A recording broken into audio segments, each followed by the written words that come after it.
Screen पे हम जिस औरत को देख रहे हैं यह अंजलि यादव है। उम्र 35 वर्ष। शादीशुदा होने के बावजूद भी इसका बीजेपी नेता रणधीर के साथ अवैध संबंध था।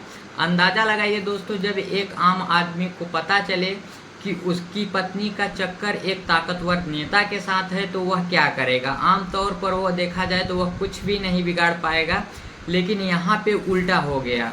उदय ने जब अपनी पत्नी अंजलि और रणधीर को नैनीताल के एक होटल में पकड़ा तो उसने ऐसा बदला लिया कि उत्तर प्रदेश पुलिस के पैरों तले जमीन निकल गई। चलिए आपको पूरा केस बताते हैं सिलसिलेवार तरीके से। उत्तर प्रदेश प्रयागराज के कोडिहार ब्लॉक के जिला पंचायत सदस्य और बीजेपी नेता मानवीय रणधीर यादव एक रोज अपने यहाँ काम करने वाले उदय के घर पे जाते हैं और वहाँ पे जाकर चार पानी करते हैं, मगर उनकी नज़र जो होती है वो उदय की पत्नी अंजलि से मिलती है। अंजलि भी बड़ी आस्की मिजाज की औरत थी, लिहाजा दोनों पहली नज़र में ही एक दूसरे को दिल दे बैठते हैं। उदय रणधीर के सोशल मीडिया अकाउंट और बाकी चीज़ों संभाला करता था, लेकिन मानवीय नेता रणधीर जी ने जब अंजलि को देखा तो उदय की सैलरी बढ़ा दी। उदय को यह लगा कि रणधीर उसे एक अच्छे दोस्त की तरह मानता है और अच्छा काम करने के चलते उसकी सैलरी बढ़ाई है। लेकिन असली वजह क्या थी वो आप समझ ही गए होंगे। रणधीर अब अक्सर उदय को काम से बाहर भेज देता है और पीछे से उसकी पत्नी के पास पहुंच जाता है और दोनों जमकर रंगलियां मनाने लगते हैं। समय के साथ साथ ये सब भरोसा भी जीत लेते हैं, परिवार का एक सदस्य भी बन जाता है। जून 2025 में उदय ने प्लान बनाया कि वह पत्नी और बेटे के साथ नैनीताल ट्रिप पे जाएगा। अब अंजलि ने यह बात देर रात रणधीर को बता दी कि उनकी प्लानिंग कहीं बाहर घूम के आने की है। उधर अगले दिन सुबह घर से निकलने से पहले अंजलि ने कहा कि रणधीर को भी साथ ले चलो, आखिर वह भी तो परिवार का एक हिस्सा है। उदय ने पत्नी की बात मानी और रणधीर को नैनीताल ट्रिप के बारे में बताया और रणधीर यही तो चाहता था। अब वह भी तैयार हो गया साथ जाने को और नैनीताल पहुंचने के बाद जब होटल के कमरे की बारी आई तो इन्होंने सिर्फ एक कमरा बुक किया। जब उदय ने कहा कि रणधीर भी साथ है तो अंजलि ने कहा कि हम सब एक कमरे में ही रुकेंगे। यहाँ एक कमरे में रुकने का मतलब गरीबी नहीं थी, बल्कि कुछ और काम करना था। होटल रूम में वहाँ पे पार्टी होती है। थोड़ी देर के बाद अंजलि ने उदय को किसी काम से बाहर भेज दिया। जब उदय बाहर गया पीछे से बेटे को भी नीचे खेलने के लिए भेज दिया। कमरे में रणधीर और अंजलि दोनों रंगलियां मनाने लगे। तभी अचानक से उदय कमरे में पहुंचा और अपनी पत्नी को रणधीर के साथ पकड़ लेता है और यह बहुत शॉकिंग था उसके लिए। उस वक्त वह कुछ बोल नहीं पाता है, बस सामान उठाता है, वापस प्रयागराज आ जाता है। इधर घर पे इसका कई बार झगड़ा होता है क्योंकि उदय सब कुछ जानना चाहता था, लेकिन अंजलि ठहरी साथी, उसने कुछ बताने से साफ इनकार कर दिया। करीब 5-6 दिन बीत जाने के बाद जब उदय ने पत्नी के मायके फ़ोन किया और उन्हें सारी बात बता दी तो अंजलि के माता पिता वहां पहुंचे और बेटी की अच्छाइयाँ गिनवाने लगे। झगड़ा इतना बढ़ गया कि उदय ने उसे पास रखने से साफ इनकार कर दिया, लिहाजा माँ बाप बेटी को लेकर यहाँ पे चले गए। अंजलि को ना कोई पछतावा था ना कोई शर्म थी।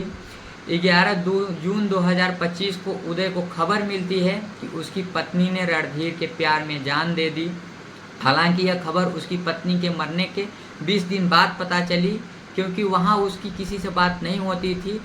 अब तक इतना सब कुछ होने के बाद भी रणधीर को उसने कुछ नहीं कहा। इतना बड़ा कारण था, रणधीर की अच्छी पहुंच थी। आखिर वह उसका क्या बिगाड़ सकता था। मान सम्मान आहत जो होता है, उसने सोचा कि ऐसी ज़िंदगी से तो मौत अच्छी है। इसी मानसिकता के साथ उसने 22 अगस्त को रणधीर को फ़ोन करके पास बुलाया और इस दुख की घड़ी में शराब पीने की इच्छा जताई। रणधीर उदय को बिल्कुल पागल और डरपोक समझता था, लेकिन उसे अंदाज़ा नहीं था कि उसके साथ आगे क्या होगा। रात 9 बजे यह दोनों अपनी स्कॉर्पियो में शराब पीते हैं और तभी उदय पीछे से 3 दोस्तों को बुला लेता है और रणधीर जब पूछता है कि यह कौन है तो वह बताता है कि उसके खास दोस्त हैं। और इसके बाद दोस्तों ने शराब पी और जब रणधीर को नशा ज़्यादा हो गया तो उसे गाड़ी में डालकर रेलवे ट्रैक पे लेके गए और रणधीर को सबसे पहले गाड़ी से उतारा गया और रेलवे ट्रैक पे डालकर ट्रेन का ही इंतज़ार किया गया। कुछ देर में ट्रेन आई और रणधीर का काम तमाम हो गया, लेकिन ट्रेन जाने के बाद रणधीर को देखा गया कि सिर्फ 2-3 टुकड़े हुए हैं, लिहाजा एक बार और ट्रैक पर डाला गया और फिर से ट्रेन आई और इस बार कई टुकड़े हो गए। सबूत पूरी तरह से नष्ट हो चुके थे।